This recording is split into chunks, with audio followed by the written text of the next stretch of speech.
O som abafado de passos ecoava sob o mármore gelado. A sala, repleta de figuras imponentes, parecia pender sob o peso de sorrisos falsos e olhares enviesados.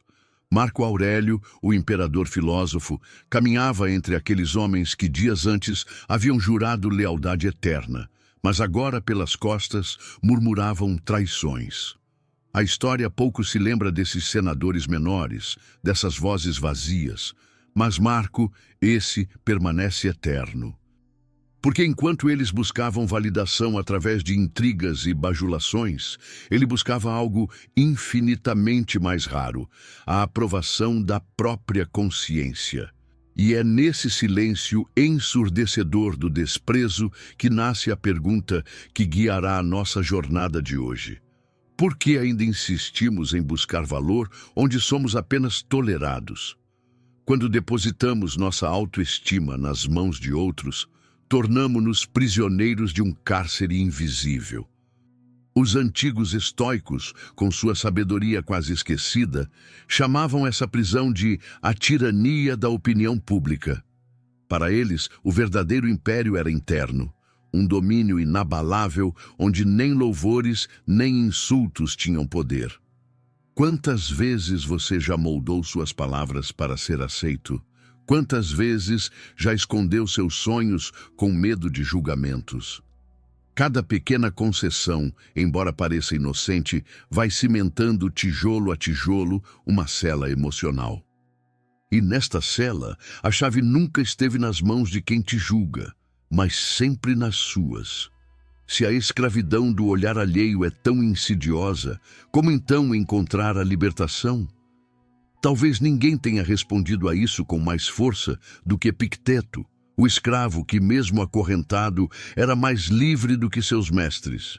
Imagine, açoitado, humilhado, tratado como objeto, Epicteto compreendeu que ninguém poderia controlar sua mente, apenas seu corpo. Ele dizia: você pode me prender, bater em mim até me matar, mas nunca poderá forçar minha alma a ceder. Essa é a liberdade que nos escapa hoje. Perdidos em redes sociais, em círculos de amizades tóxicas, buscamos aprovação como se fosse oxigênio. E cada like, cada elogio vazio, se transforma numa algema polida, invisível, mas brutal. Imagine agora a sua vida como um espelho. Só que esse espelho foi jogado ao chão e estilhaçado em 1000 pedaços. Cada pedaço reflete uma versão distorcida de você. O que seus pais esperam, o que seus amigos exigem, o que os estranhos julgam. E enquanto você tenta se ver nesses cacos, sua verdadeira imagem se perde. Como confiar na própria essência se a referência é sempre o outro? Talvez, para começar a reconstruir, seja necessário algo radical. Parar de tentar se ver através dos olhos dos outros e aprender, aos poucos, a enxergar-se de dentro para fora. Mas como fazer isso num mundo que sussurra o tempo todo? Agrade-se para ser aceito. A primeira arma é reconhecer a ilusão. Sempre que você se pega mudando para agradar, pergunte-se: estou traindo quem sou para comprar migalhas de aceitação?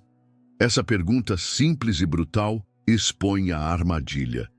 Somos condicionados desde pequenos a buscar aplausos, a temer o silêncio. E, no entanto, é no silêncio, aquele incômodo pesado que poucos suportam, que reside a força real. Sêneca, o brilhante conselheiro de Nero, conheceu como poucos o veneno da ingratidão. Traído, acusado injustamente, obrigado a se retirar em desgraça, ele poderia ter implorado, suplicado por aceitação, mas preferiu o exílio interior. Preferiu ser fiel a seus princípios do que dobrar-se para agradar quem não o merecia. Na carta que escreveu antes de sua morte, há uma frase que ecoa como trovão para nós, ainda hoje. Aquele que depende da estima dos outros para viver, já está morto em vida. Se quisermos seguir os passos desses gigantes, precisamos cultivar uma habilidade rara, a indiferença estratégica. Não se trata de ser frio, cínico ou indiferente por arrogância. Trata-se de escolher com sabedoria onde investir sua energia emocional. De aprender a dizer com serenidade: sua opinião sobre mim não altera quem eu sou. Imagine construir dentro de si um castelo onde os ventos da crítica e do desprezo batem nas muralhas e voltam inofensivos. Esse castelo, chamado de apateia pelos antigos, não é feito de pedra, mas de autoconhecimento. Para visualizar isso, pense numa coroa feita de areia. Alguém, com toda a solenidade, coloca essa coroa em sua cabeça. A princípio, você se sente engrandecido, mas então o vento sopra e ela se desfaz em pó. Assim é a validação externa, frágil, efêmera, ilusória. Construir seu valor baseado nela é como construir castelos na praia, à mercê da maré. E quem melhor para ilustrar essa força interior do que Abraham Lincoln? Criticado, ridicularizado, perseguido politicamente, Lincoln não moldou suas ações para ser aplaudido. Ele manteve o foco em seus valores, mesmo que isso significasse solidão e oposição. Ao final, não foram seus críticos que entraram para a história. Foi ele. Isso nos ensina uma lição preciosa. Não é o ruído das massas que determina seu legado. É a constância silenciosa dos seus princípios. Mas afinal, como começar a praticar essa revolução silenciosa? Um exercício simples e poderoso. Todos os dias, escreva 3 coisas que você valoriza em si mesmo, independente da opinião dos outros. 3 virtudes, 3 forças, 3 compromissos internos. Ao reforçar essas raízes internas diariamente, você vai pouco a pouco se tornar inabalável como uma árvore que não teme a tempestade. No entanto, a pressão para se encaixar nunca esteve tão alta quanto hoje. A sociedade moderna cria padrões inalcançáveis, cobra sorrisos constantes, aplausos instantâneos. É uma maratona exaustiva para ser aceito. Resistir a isso é um ato de rebelião filosófica, um ato de coragem, um ato estoico. Marco Aurélio sabia disso. Governando um império em declínio, rodeado de traições e sabotagens, ele escreveu em seu diário, sem jamais saber que essas palavras seriam lidas por milhões séculos depois, que a aprovação dos outros é como o cheiro do incenso, agradável, mas dispensável. Não busque ser louvado, seja bom, e ponto. Para tornar tudo isso prático no seu dia, proponho um ritual estoico matinal. Antes de sair de casa, respire fundo e pergunte-se: o que eu quero conquistar hoje? Para mim mesmo? E não siga adiante sem uma resposta clara. Essa prática simples pode ser a diferença entre viver sob as rédeas do mundo ou caminhar com as próprias pernas. E mesmo que, às vezes, a tentação de buscar aprovação retorne e ela vai, lembre-se, a sensação de ser aceito pelos outros é como um eco no deserto. Soa alto por um momento, mas depois desaparece no vazio. Se você construir seu valor sobre isso, viverá eternamente sedento. Então, o que é ser verdadeiramente livre? Será ser amado por todos, aplaudido nas redes, respeitado em todas as salas? Ou será ser capaz de caminhar sozinho, de cabeça erguida, mesmo quando ninguém estiver aplaudindo? Essa é a liberdade que poucos ousam conquistar. A liberdade que nasce não de convencer o mundo, mas de convencer a si mesmo. Ao fim da vida, Sêneca provou que a dignidade é invencível. Condenado à morte injustamente, ele escolheu morrer em serenidade. Seus carrascos tiveram poder sobre seu corpo, mas jamais sobre seu espírito. Esse é o tipo de vitória que nenhuma crítica, nenhum desprezo, nenhum abandono pode roubar. E agora, eu te pergunto, quando você se olha no espelho hoje, qual espelho está usando? O seu próprio ou o espelho quebrado das expectativas alheias? Imagine por um instante uma cidade sitiada. Os inimigos rondam os muros, atacam os portões, lançam flechas e fogo. Mas dentro dessas muralhas existe um santuário intocado, uma fortaleza que não pode ser destruída. Assim também deve ser sua alma. Em um mundo que tenta invadir seus pensamentos, manipular suas emoções, quebrar sua vontade, é essencial erguer muros invisíveis, não para se isolar do mundo, mas para protegê-lo de si mesmo. A questão que se impõe agora é: como construir essa fortaleza interior? Como criar uma alma que nem aplausos, nem ofensas possam corromper?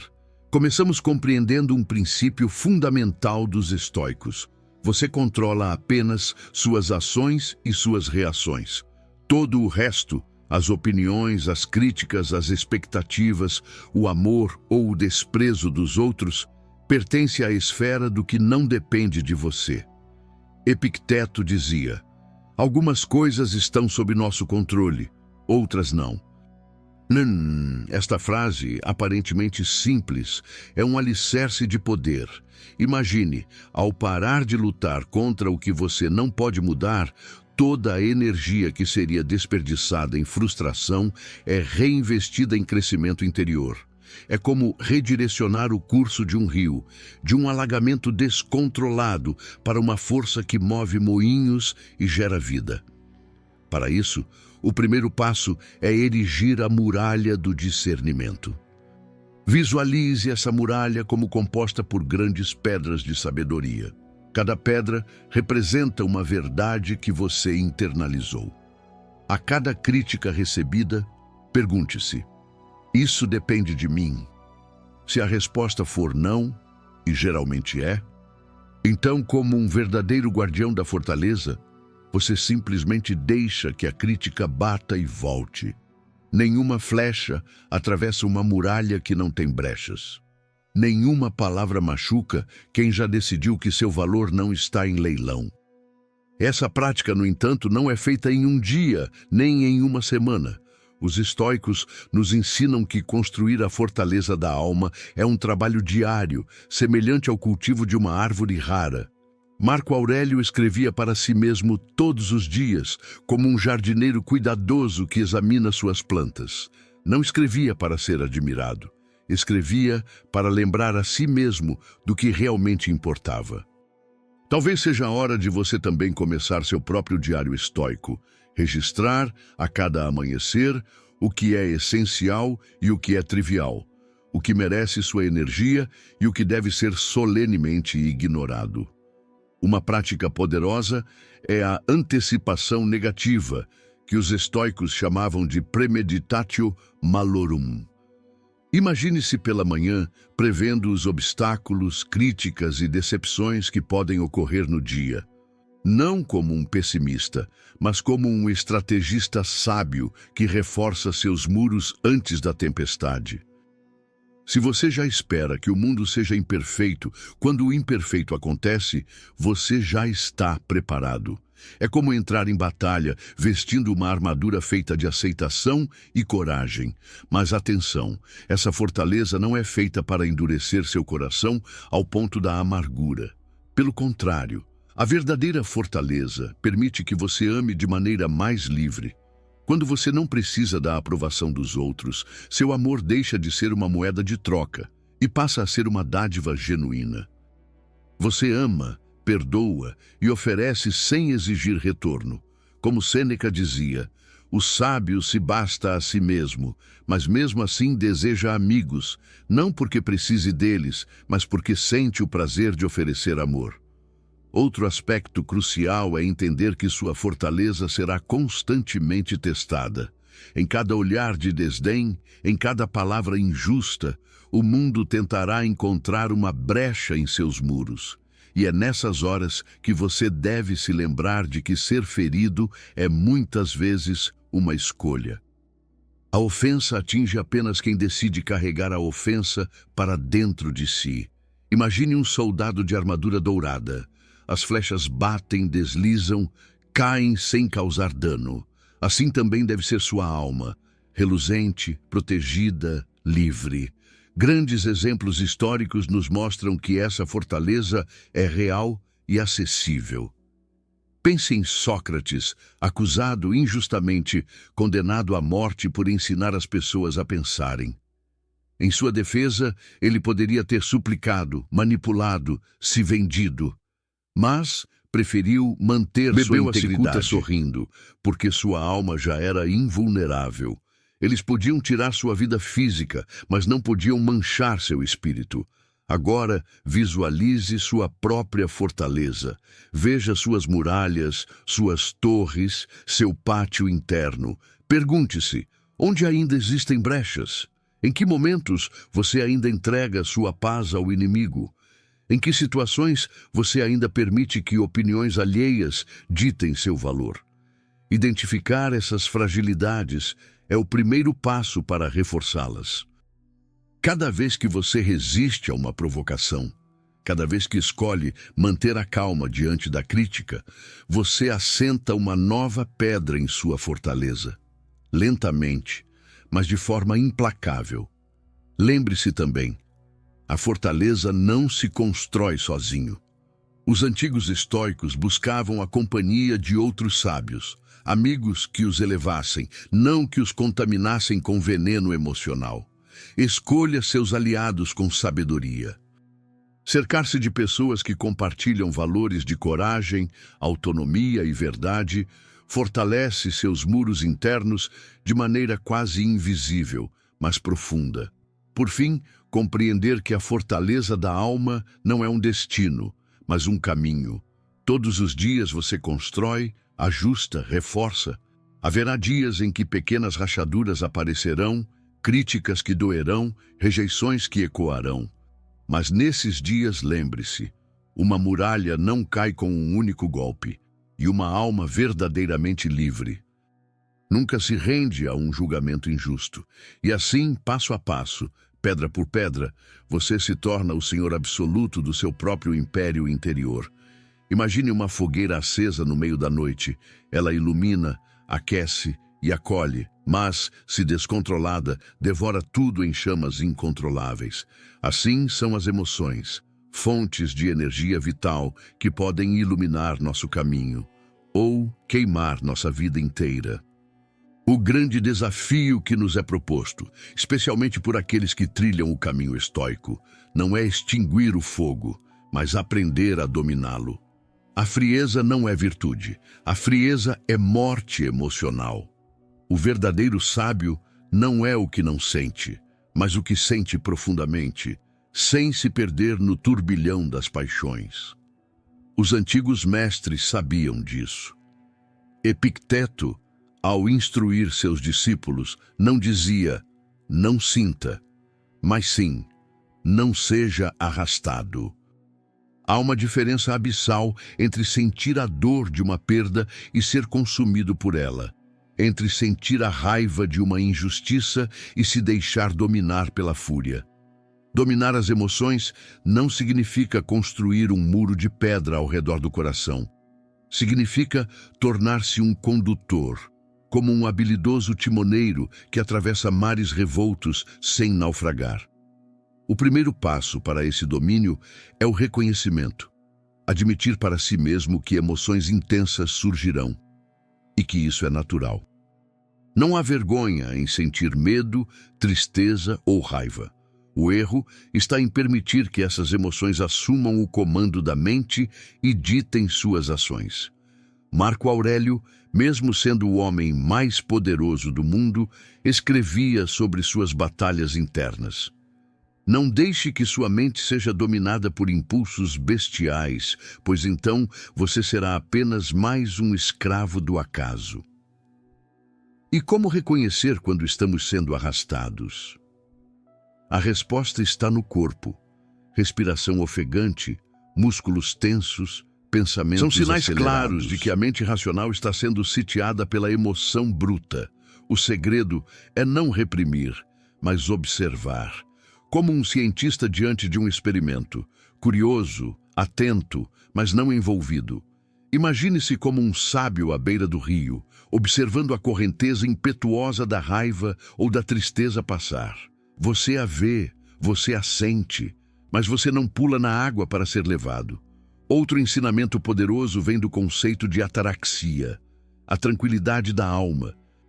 Os estoicos buscavam uma mente serena como um lago pela manhã, onde nada externo pode perturbar a superfície. Mas atenção, serenidade não é indiferença, não é ausência de sentimento, mas a presença contínua de consciência. Quando amamos alguém e essa pessoa nos trai, sentir dor é humano, mas permitir que essa dor nos transforme em algo amargo, desconfiado ou vingativo é uma derrota espiritual. Dominar as emoções é permitir-se sentir e escolher não agir cegamente por impulso. O treinamento para esse domínio começa pequeno. Um olhar atravessado, uma crítica injusta, um atraso irritante.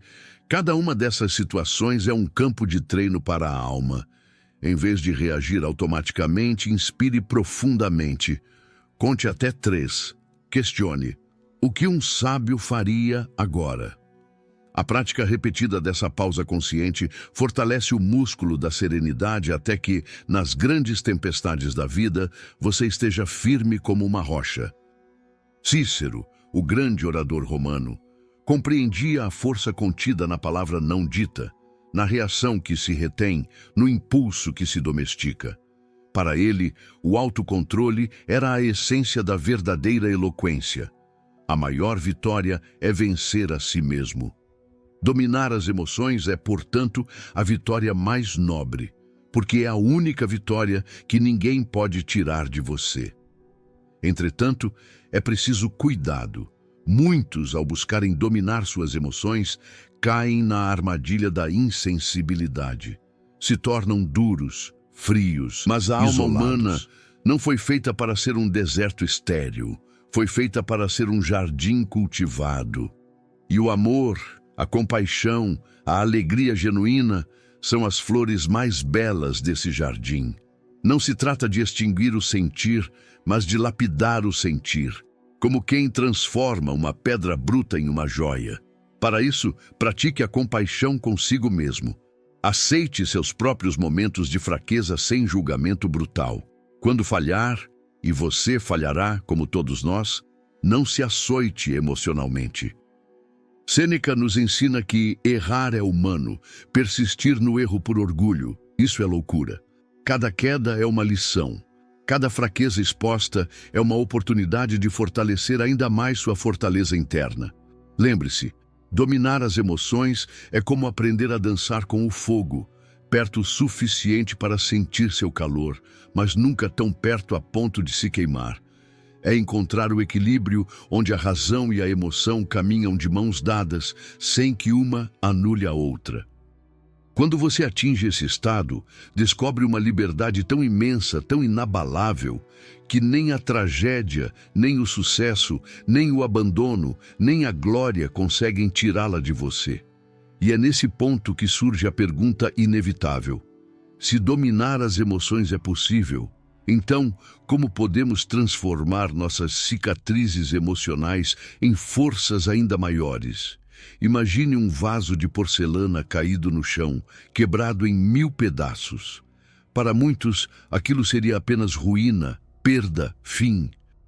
Mas no Japão, existe uma arte milenar chamada kintsugi, onde as rachaduras de um objeto são reparadas com ouro derretido, transformando as cicatrizes em marcas de beleza e valor. E se disséssemos que sua alma pode ser tratada da mesma forma? E se as dores que você carrega, aquelas traições, rejeições, fracassos, não fossem feridas a esconder, mas medalhas a exibir?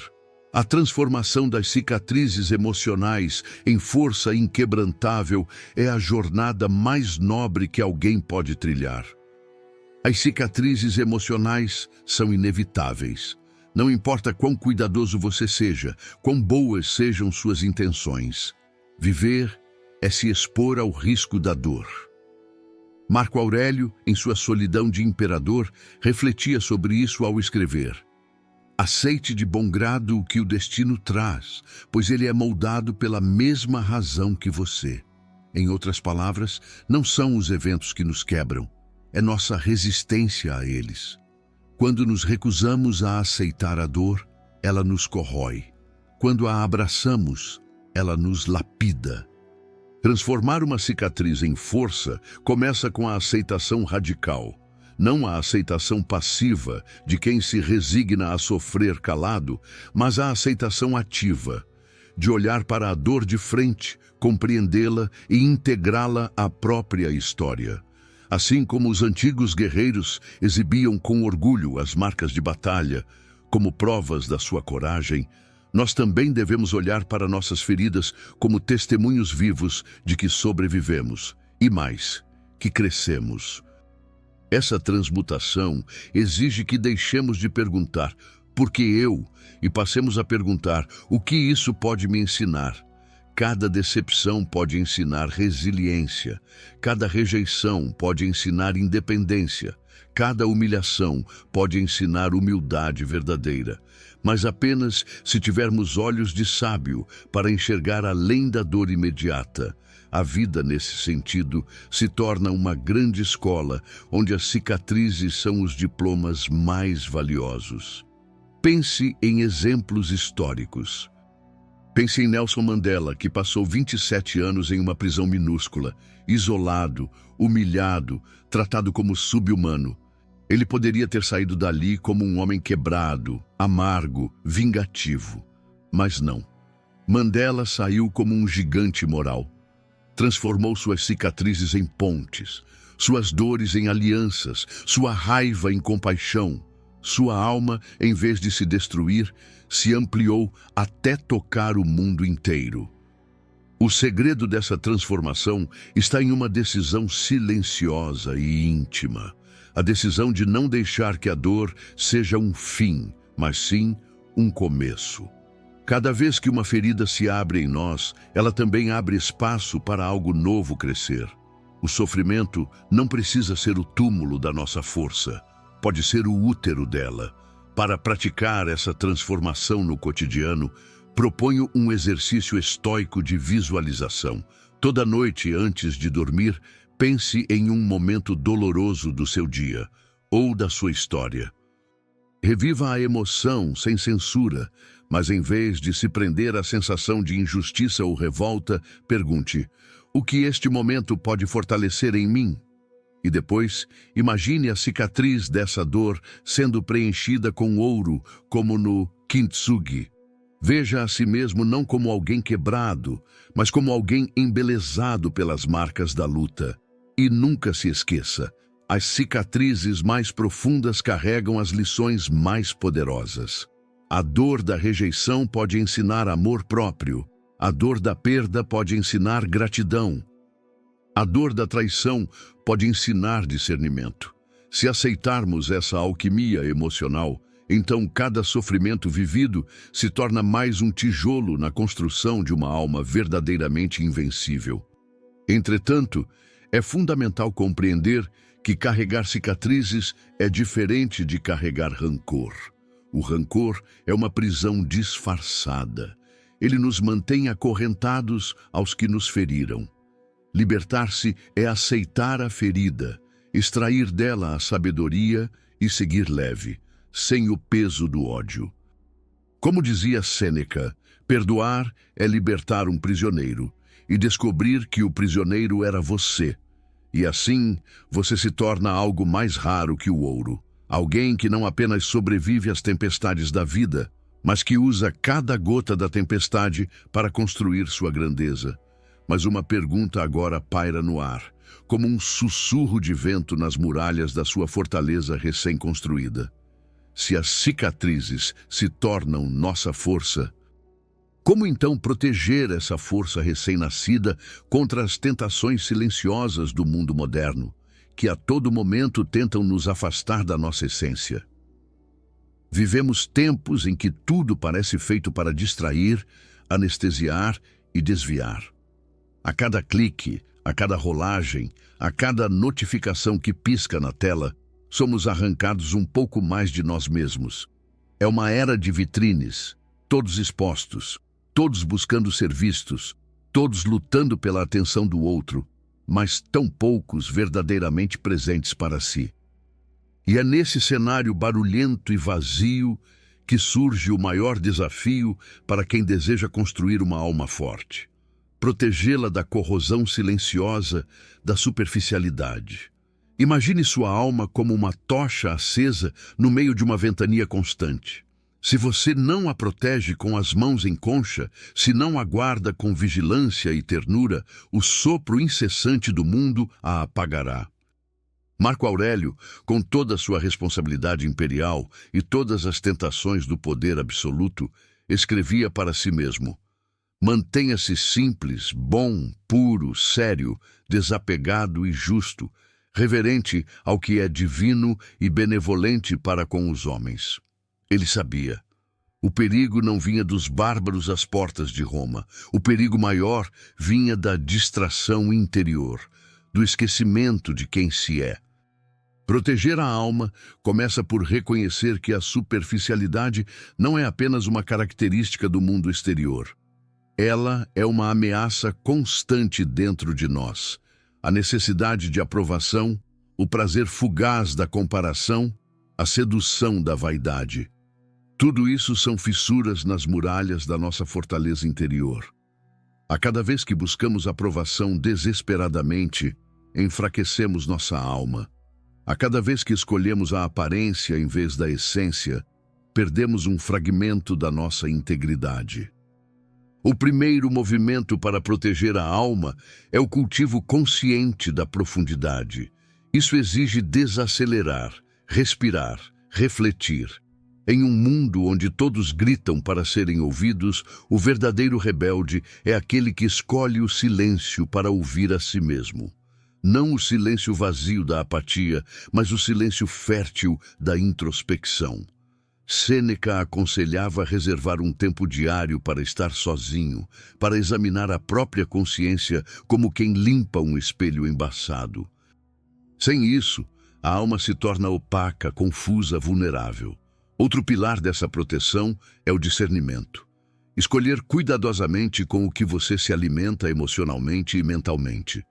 Hoje, mais do que nunca, somos bombardeados por informações, opiniões, julgamentos, modismos. Mas, como dizia Epicteto, não é o que acontece que nos perturba, mas como interpretamos o que acontece. Você pode escolher não se intoxicar com a superficialidade alheia. Pode escolher dedicar seu tempo e atenção ao que é eterno, ao que é nobre, ao que fortalece. Para isso, pratique o jejum mental. Escolha, diariamente, momentos para se desconectar das redes sociais, das notícias bombásticas, das comparações vazias. Use esse tempo para alimentar sua alma com leituras profundas, com reflexões silenciosas, com diálogos sinceros. Imagine esse jejum como a limpeza de um templo, expulsando os mercadores ruidosos e devolvendo o sagrado ao seu lugar. E lembre-se, proteger a alma não é se fechar ao mundo, mas interagir com o mundo sem ser corrompido por ele. É andar no mercado das vaidades sem vender sua essência. É sorrir para o jogo da aparência sem apostar sua paz nele. É compreender que num mundo que valoriza mais a embalagem do que o conteúdo, ser profundo é um ato de heroísmo silencioso. Um exemplo histórico brilhante é Cícero, que mesmo diante de uma Roma decadente, onde as virtudes eram negociadas por cargos e favores, manteve sua busca pela eloquência verdadeira, pela retidão de caráter. Mesmo sabendo que sua resistência o condenaria à morte, ele preferiu ser fiel a si mesmo do que se tornar mais um rosto vazio na multidão de oportunistas. Sua voz, mais de 2000 anos depois, ainda ecoa, enquanto os vendilhões de seu tempo foram esquecidos. Proteger sua alma é, portanto, um compromisso diário, silencioso e obstinado. É entender que cada pequena escolha, cada pensamento que você aceita, cada valor que você cultiva, cada impulso que você doma, é um tijolo a mais na construção da sua eternidade interior. Mas agora surge uma nova questão, tão poderosa quanto inevitável. Se conseguimos proteger nossa alma do barulho e da superficialidade, como podemos então viver uma vida verdadeiramente significativa, uma vida que não apenas resista ao tempo, mas que o transcenda? Feche os olhos por um instante e imagine. 100 anos se passaram desde o seu último suspiro. As ruas mudaram, as cidades evoluíram, novas gerações surgiram, e ainda assim seu nome, suas ideias, seus gestos vivem nos ecos invisíveis do mundo. Essa é a promessa de uma vida que transcende o tempo. Não ser apenas um grão de areia levado pelo vento, mas uma rocha que molda o curso do rio. Viver de maneira a deixar uma impressão que o esquecimento não pode apagar. Mas como, afinal, alcançar essa raríssima forma de existência? Os antigos filósofos sabiam: a eternidade não é dada, ela é conquistada. Marco Aurélio, escrevendo em sua cela dourada de imperador, refletia: não desperdice mais tempo discutindo sobre como deve ser um bom homem. Seja um. A verdadeira imortalidade não está em grandes monumentos de pedra, mas na coerência silenciosa de uma vida bem vivida. Não está em ser famoso aos olhos do mundo, mas inesquecível para aqueles cujas almas tocamos. O primeiro princípio para transcender o tempo é simples e brutal. Viva segundo princípios e não segundo conveniências. Num mundo em constante mudança, onde o que hoje é virtude amanhã vira vergonha, apenas quem finca raízes profundas na terra fértil dos valores eternos permanece de pé. Justiça, coragem, sabedoria, temperança. Estas são as colunas invisíveis que sustentam vidas que resistem à erosão dos séculos. Mas viver assim exige coragem. Coragem para ser impopular. Coragem para escolher o caminho difícil quando o fácil seria mais tentador.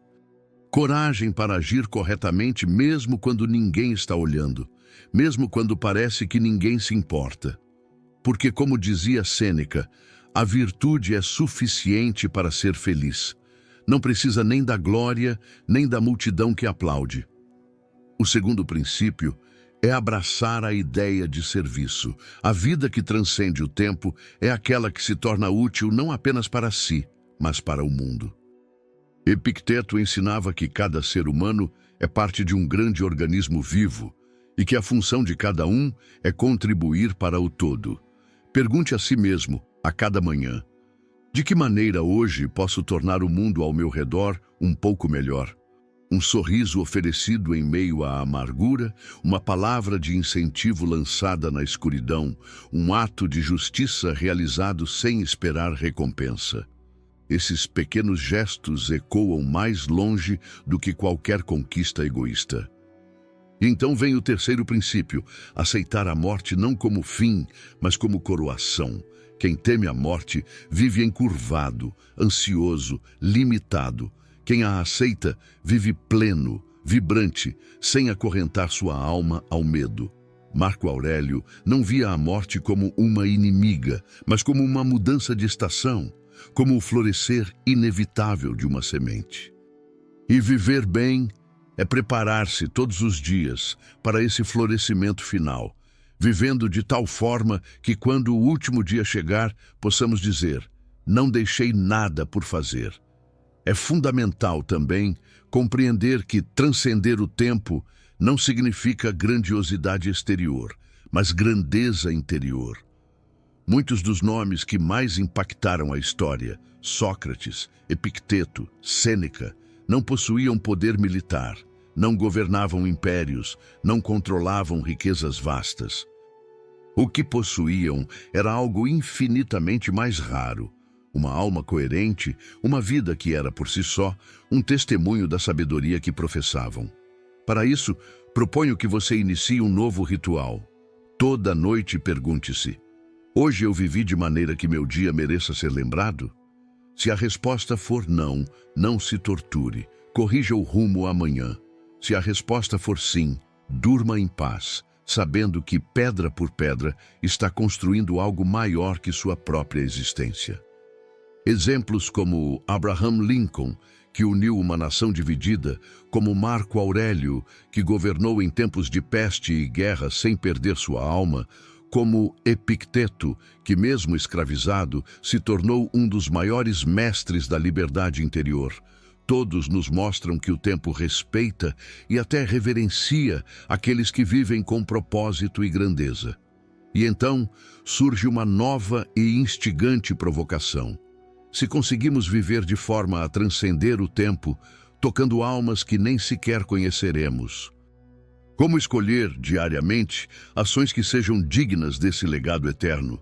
Imagine que cada ação sua, por menor que pareça, é uma semente lançada ao solo do tempo.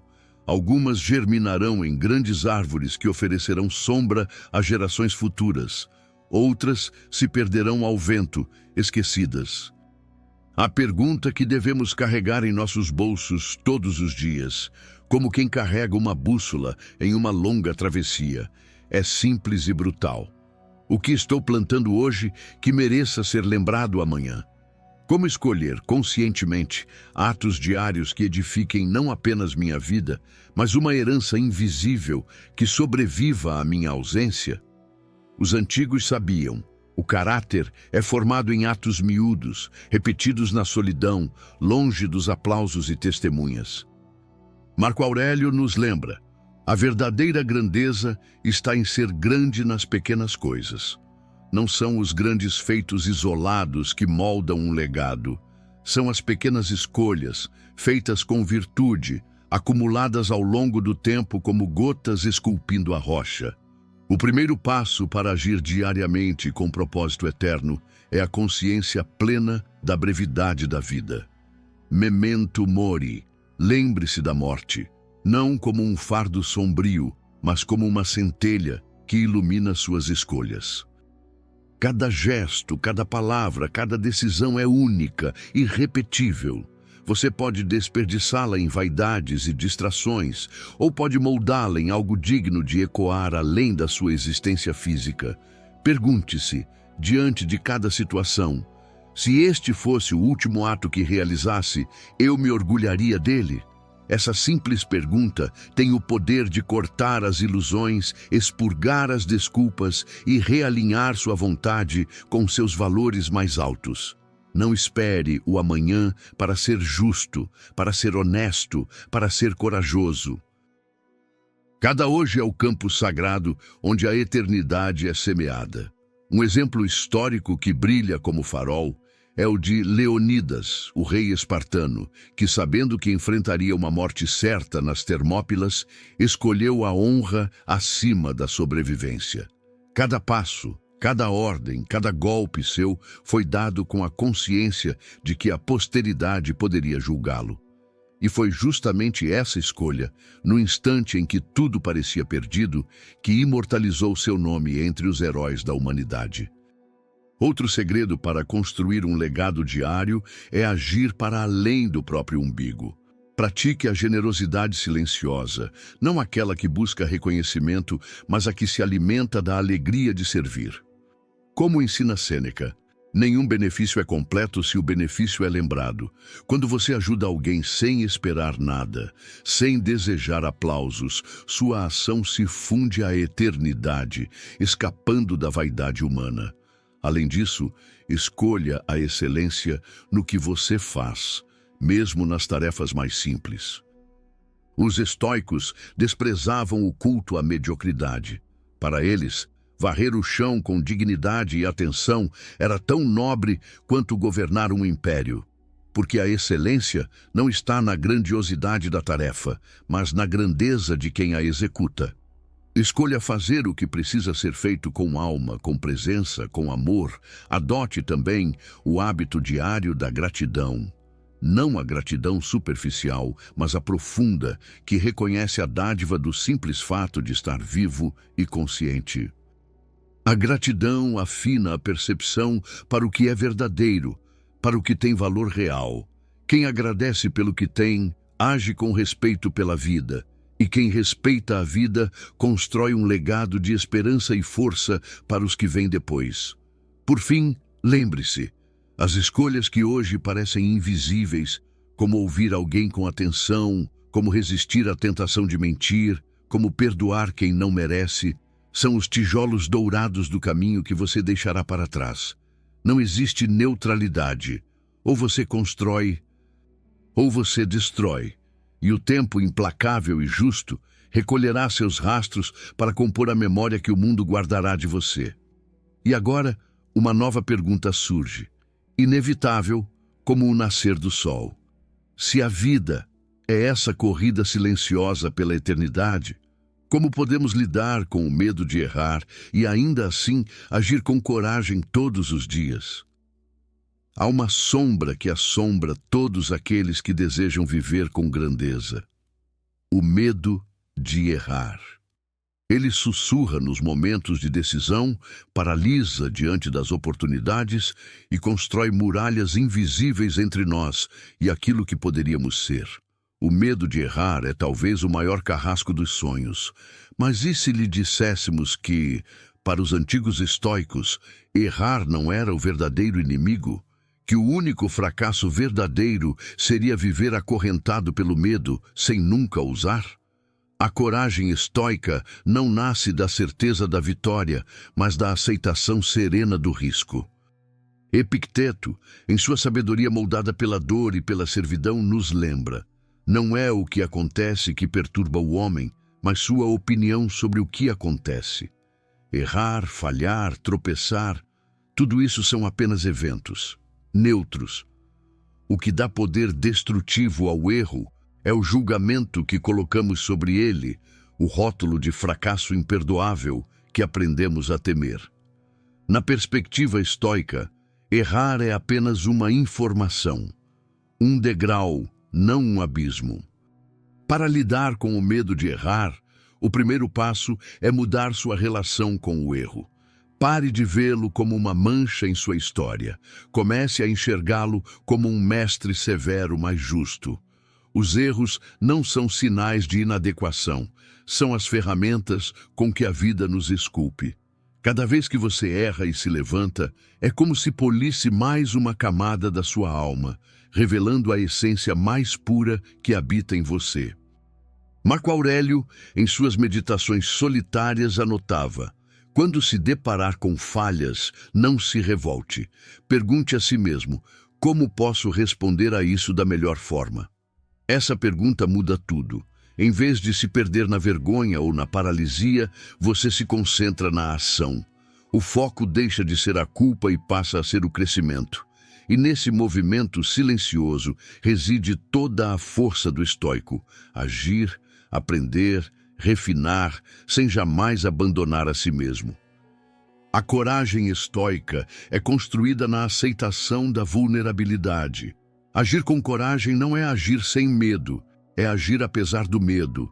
É olhar para a incerteza e dizer: talvez eu caia, talvez eu falhe, talvez eu seja ridicularizado, e mesmo assim, escolho avançar.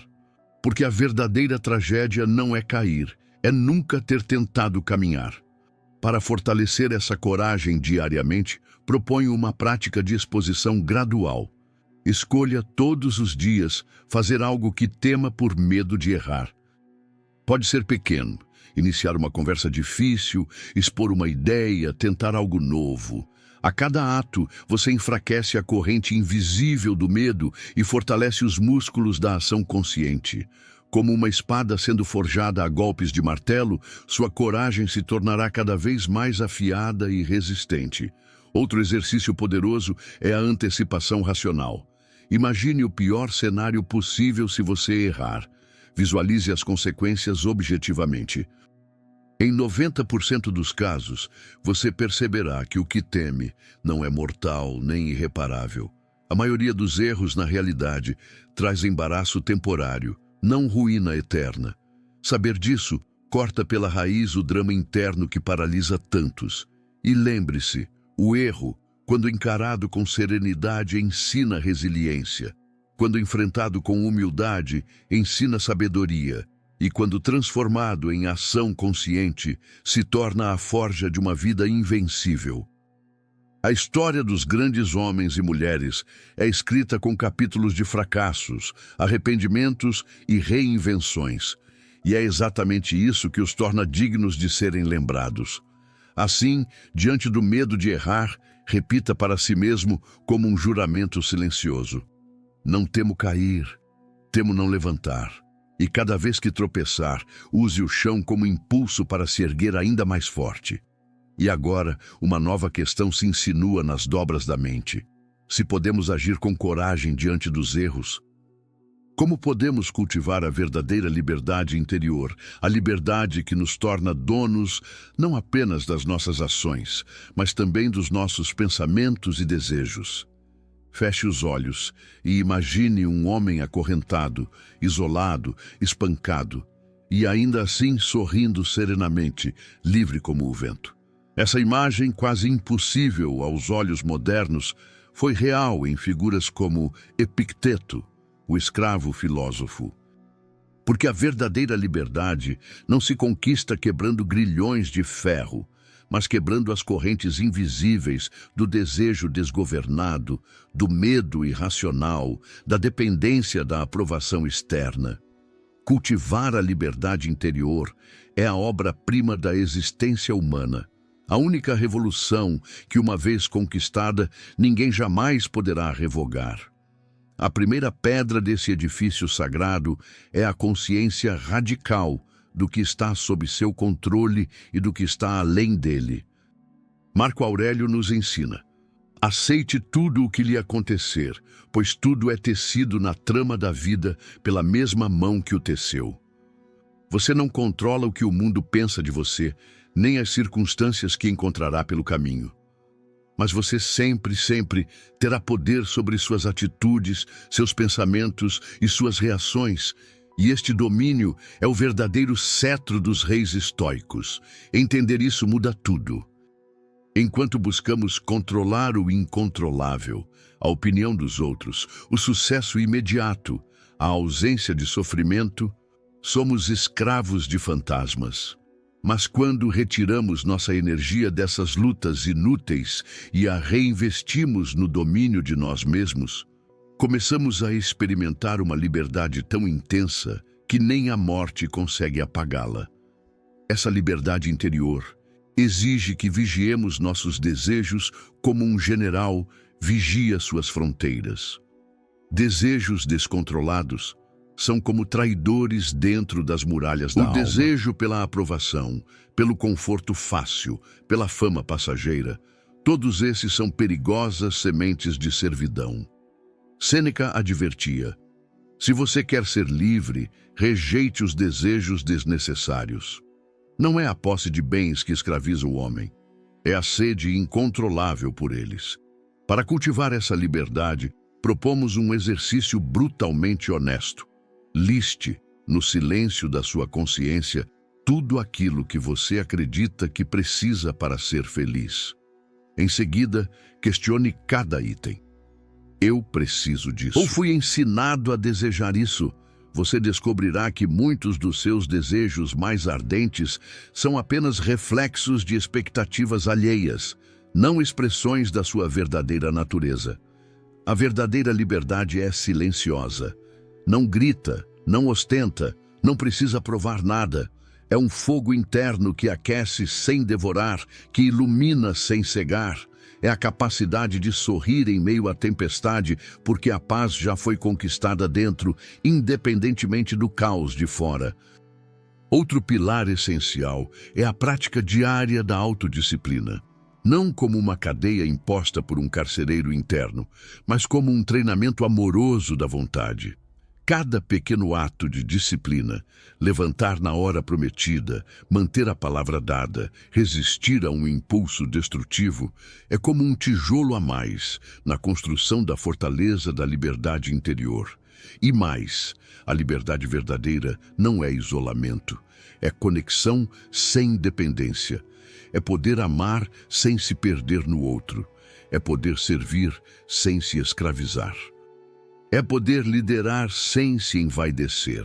Como os grandes sábios sabiam, quem depende emocionalmente dos aplausos ou da rejeição dos outros, ainda é prisioneiro, mesmo que esteja cercado de adulação.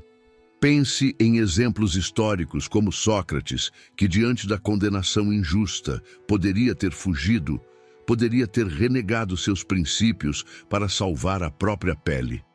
Mas escolheu beber a cicuta, sorrindo. Porque para ele, uma vida sem fidelidade à própria alma não era vida, era apenas sobrevivência vazia. Ao cultivar essa liberdade interior, você se torna como uma árvore profunda. Seus galhos podem se curvar ao vento da crítica ou do elogio, mas suas raízes permanecem firmemente ancoradas na terra da sua consciência. E essa ancoragem é o que fará com que sua presença transforme silenciosamente todos os ambientes que você tocar. E agora, diante dessa conquista silenciosa, outra pergunta se aproxima como um novo amanhecer. Se conseguimos libertar nossa alma por dentro, como então podemos liderar e inspirar outros a fazer o mesmo, sem jamais impor, mas apenas sendo exemplo? Há uma força invisível que move as multidões, que desperta o que há de melhor nas almas adormecidas, que atravessa o tempo sem precisar de aplausos ou discursos eloquentes, o exemplo silencioso de uma vida bem vivida. Inspirar outros verdadeiramente não é convencer, não é argumentar, não é manipular, é ser. É caminhar com tanta integridade que os que observam sentem em seus próprios corações o chamado para serem maiores do que são. A maior liderança que existe é a liderança do ser. Os antigos sabiam, palavras podem ser esquecidas, promessas podem ser quebradas, ideais podem ser distorcidos. Mas a presença viva de uma alma coerente é como um farol numa noite escura. Não chama ninguém para si, mas ilumina o caminho para quem quiser enxergar. Marco Aurélio, governando um império em decadência, não precisou gritar para ser lembrado como um dos maiores líderes da história. Ele simplesmente viveu seus princípios, escrevendo, refletindo, agindo em silêncio, confiando que a verdadeira influência vem do caráter e não da propaganda. O primeiro segredo para inspirar outros é a coerência absoluta entre o que se acredita e o que se pratica. Em um mundo onde tantos falam de valores e agem em contradição, a coerência se torna uma raridade preciosa, e é justamente isso que cria magnetismo. Quando suas ações espelham suas palavras, quando sua vida é a extensão natural das suas convicções, você se torna, sem perceber, um convite vivo para a transformação dos outros. Mas atenção! Inspirar não é carregar ninguém nas costas, não é arrastar ou forçar. Cada alma tem seu próprio tempo, seu próprio ritmo de despertar. O verdadeiro inspirador planta sementes, rega-as com seu exemplo e confia na força da natureza para fazer o restante. Como dizia Epicteto, não tente ensinar aos outros a filosofia, viva de tal maneira que eles desejem aprender. Outro pilar dessa inspiração silenciosa é a humildade. O verdadeiro sábio não se coloca acima dos outros. Ele caminha ao lado deles como um igual que apenas já percorreu certos caminhos. A arrogância repele, a humildade atrai. Quando você admite suas falhas, compartilha seus aprendizados e não esconde suas lutas, você cria um espaço seguro para que outros também cresçam sem medo de errar. O terceiro segredo é a paciência. Inspirar é um trabalho de longo prazo, invisível e silencioso. Muitas vezes, você não verá os frutos do seu exemplo imediatamente, talvez nem os veja em vida. Mas como uma árvore que lança suas sementes ao vento, você estará participando de algo muito maior que sua existência individual, a corrente invisível da transformação humana. Pense em figuras como Cícero, que mesmo enfrentando o cinismo e a corrupção de sua época, manteve-se fiel aos ideais de justiça e liberdade. Mesmo sendo silenciado pela violência, suas palavras e seus atos ecoaram através dos séculos, influenciando gerações de pensadores, líderes e cidadãos. A influência verdadeira não é medida pela popularidade do momento, é medida pela profundidade das raízes que planta. Para viver de modo inspirador, pratique todos os dias a vigilância sobre seus pensamentos, suas palavras e suas ações. Pergunte-se: se alguém estivesse observando minha vida em silêncio hoje, o que aprenderia? Não busque ser perfeito. Busque ser autêntico. Busque ser corajoso. Busque ser um exemplo vivo daquilo que você mais admira nos grandes homens e mulheres da história. Então, uma nova pergunta se ergue, como uma montanha no horizonte.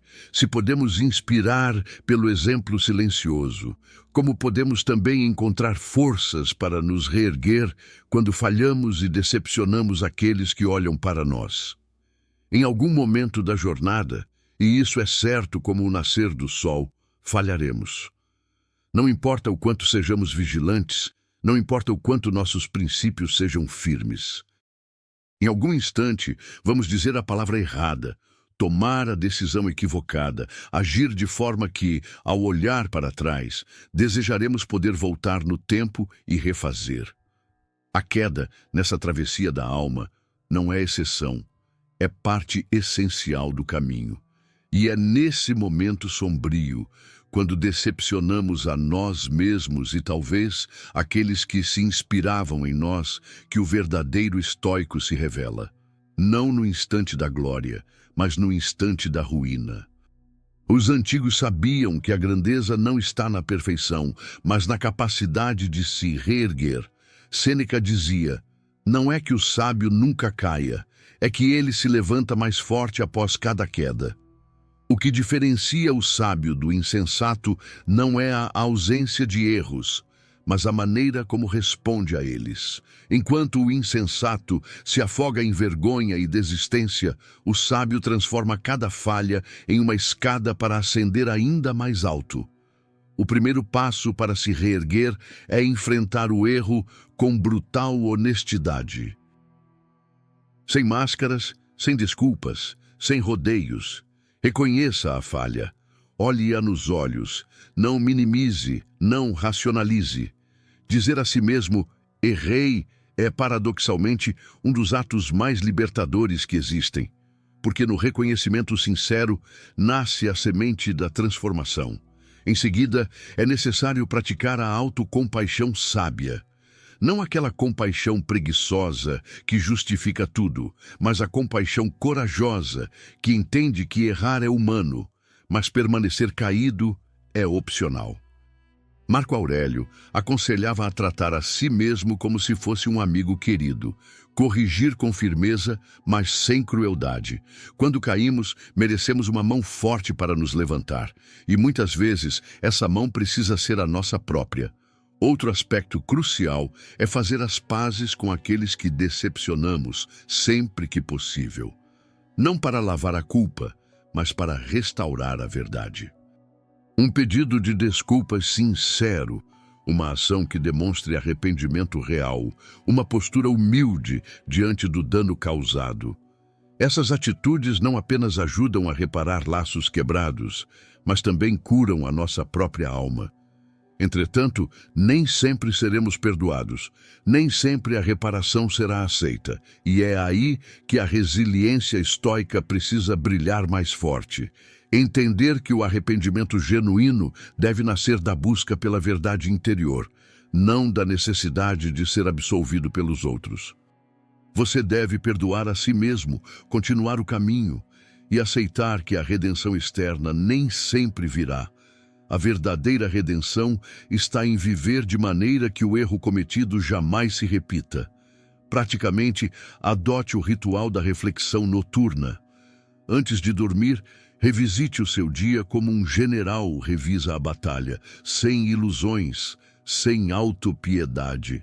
O que foi feito com honra, o que poderia ter sido melhor, e diante das falhas, trace ações corretivas concretas para o dia seguinte. Não carregue o peso do erro como uma pedra nas costas. Use-o como material para construir a próxima etapa da sua fortaleza interior. Exemplos históricos nos mostram que os maiores homens também erraram. Lincoln enfrentou derrotas políticas humilhantes. Cícero foi exilado. Sêneca, em certo momento, enredou-se nas tramas da corte que mais tarde o destruiria. Nenhum deles foi poupado das quedas, mas todos se reergueram. Todos usaram a adversidade como fogo purificador para forjar almas ainda mais grandiosas.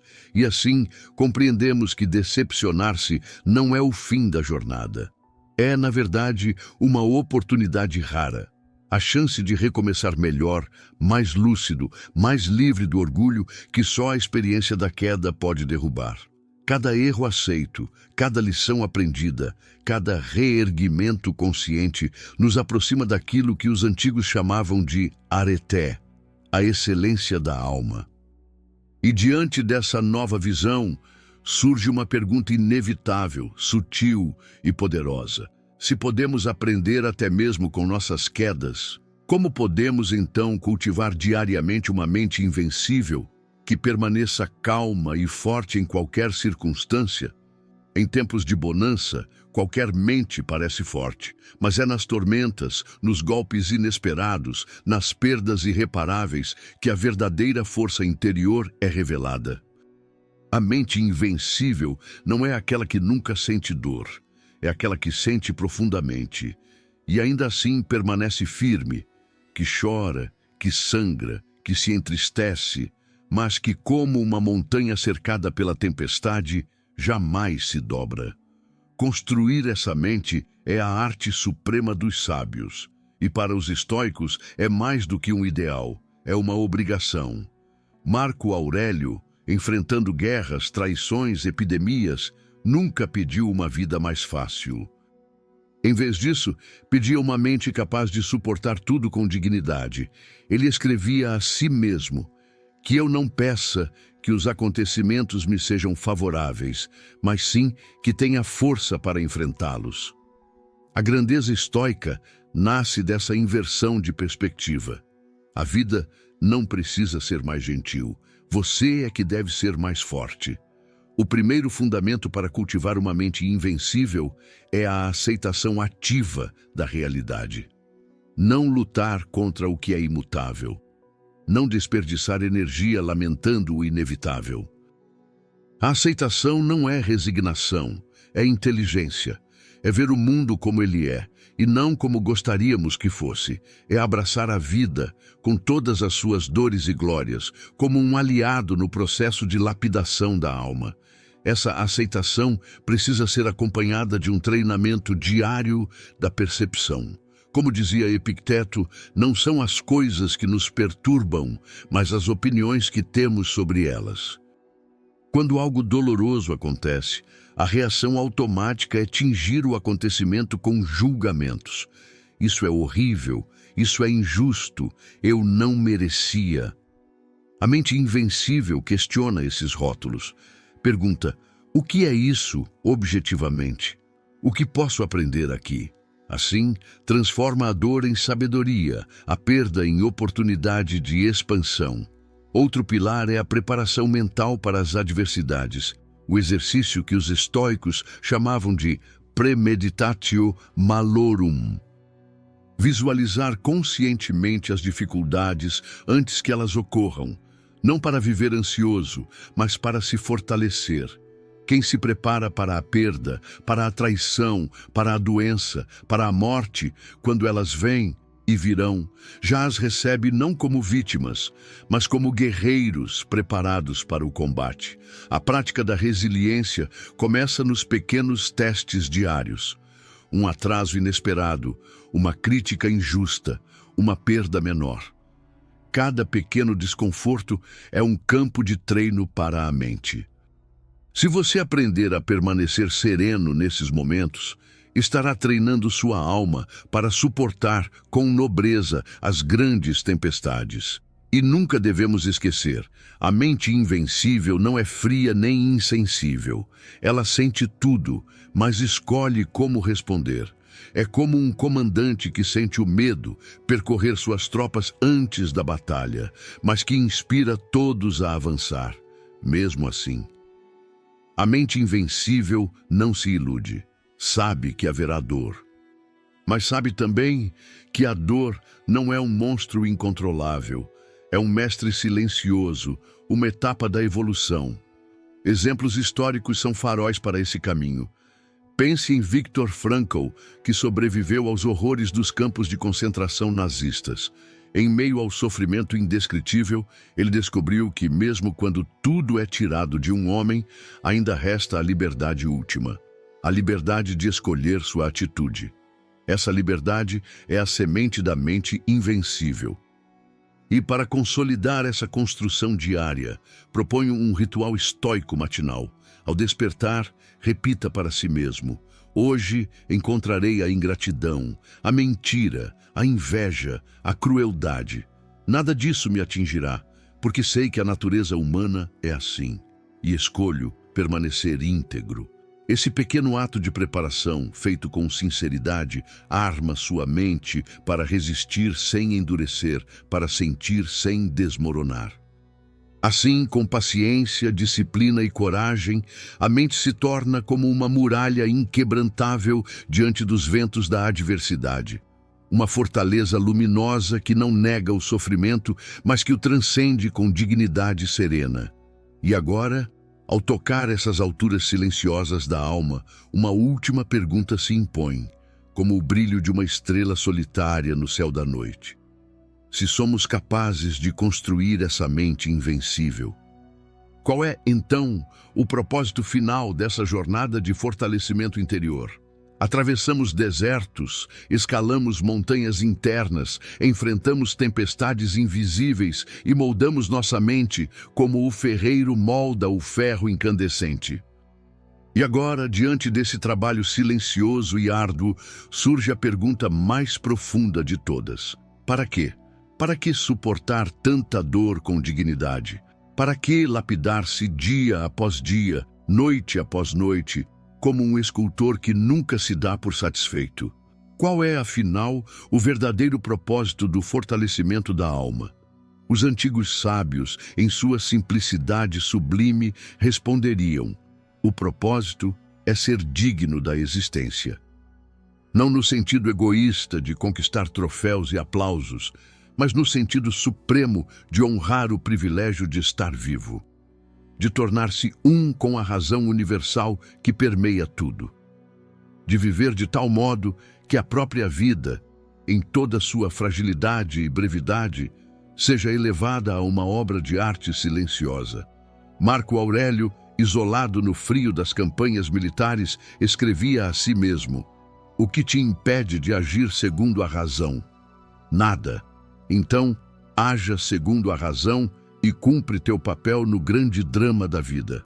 Fortalecer a alma é, portanto, preparar-se para participar conscientemente desse drama, não como um figurante perdido, mas como um ator nobre que conhece seu papel e o desempenha com honra até o último ato. O propósito final é transcender o ego estreito, a busca mesquinha por conforto e reconhecimento, e tornar-se uma centelha viva da ordem universal. Ser um canal pelo qual a justiça, a sabedoria, a coragem e a compaixão fluem para o mundo. Ser, como dizia Sêneca, um amigo da humanidade, mesmo sabendo que muitas vezes a humanidade será ingrata, cega, hostil. Mas há algo ainda mais sublime. O fortalecimento da alma é a preparação silenciosa para aceitar a morte, não como derrota, mas como coroação. Não como uma tragédia, mas como uma travessia. Quando a alma foi treinada para não temer a dor, para não se apegar a ilusões, para não depender de aplausos, então ela está pronta para partir em paz. Como um soldado que, tendo cumprido sua missão, entrega as armas com um sorriso tranquilo. O fortalecimento da alma também é um presente para o mundo.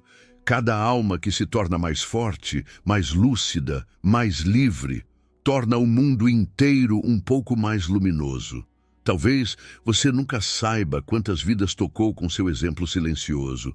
Talvez nunca veja o fruto das sementes que plantou, mas isso não importa. O importante é plantar. Plantar todos os dias, mesmo na aridez dos campos, mesmo sob a indiferença dos que passam.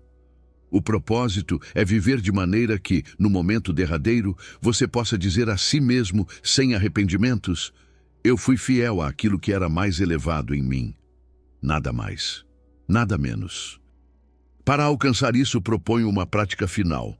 Todos os dias, ao amanhecer, pergunte-se: hoje, o que posso fazer para ser digno da vida que me foi dada? E à noite, ao fechar os olhos, pergunte-se: fui digno hoje? Se a resposta for sim, ainda que em pequenos gestos, você estará cumprindo o mais alto chamado que existe. E assim, o fortalecimento da alma revela sua razão mais profunda. Não é para evitar o sofrimento, não é para conquistar a admiração, não é para ser invulnerável ao mundo. É para viver como uma chama que, mesmo cercada pelo vento, jamais deixa de iluminar. É para ser, em cada instante, a melhor versão de si mesmo. Não porque o mundo exige, mas porque sua alma, silenciosa e eterna, reconhece que nasceu para isso. Agora, depois dessa longa jornada através das muralhas invisíveis da existência, chegamos diante da última e mais solene porta. A responsabilidade de ser o guardião da própria alma, porque no fim ninguém virá salvá-lo. Nenhuma instituição, nenhum herói, nenhum mestre. Não haverá multidões aplaudindo suas escolhas corretas em silêncio, nem tribunais para julgar sua consciência. Só você, só a sua alma. Essa pequena chama que atravessa os séculos e que um dia precisará olhar para si mesma e responder: fui fiel. O chamado final é simples e brutal. Assuma o comando de si. Torne-se o sentinela inabalável dos seus pensamentos, dos seus valores, das suas ações. Não transfira essa responsabilidade. Não terceirize sua paz a ninguém. Como dizia Epicteto, se queres ser livre, aprende a servir apenas a razão verdadeira. Seja o soberano silencioso de si mesmo, o construtor incansável da própria fortaleza interior.